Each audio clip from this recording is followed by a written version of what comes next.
Marie, l'association Contribuables Associés a publié une monographie sur le coût de l'immigration à l'occasion de la journée contre le racisme qui avait lieu le 21 mars dernier.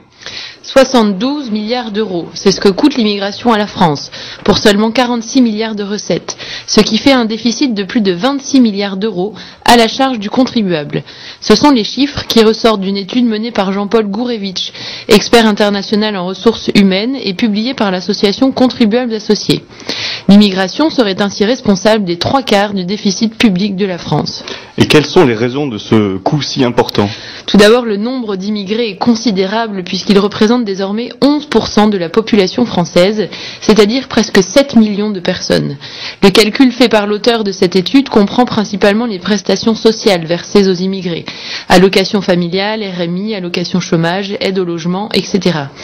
Ces prestations représentent en effet 14% du revenu moyen des ménages immigrés contre 5% du revenu moyen d'un ménage non immigré.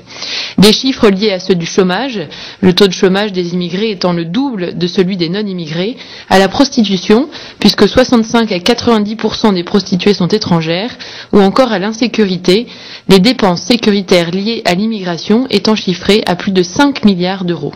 Où peut-on se procurer les détails de cette étude ? Alors la monographie complète est téléchargeable à partir du site de Contribuables Associés, www.contribuables au pluriel.org. Et vous pouvez retrouver ces chiffres dans le dernier numéro du Cri du contribuable qui y consacre cette semaine son dossier. Toutes les infos sur le site du journal www.lecri.fr.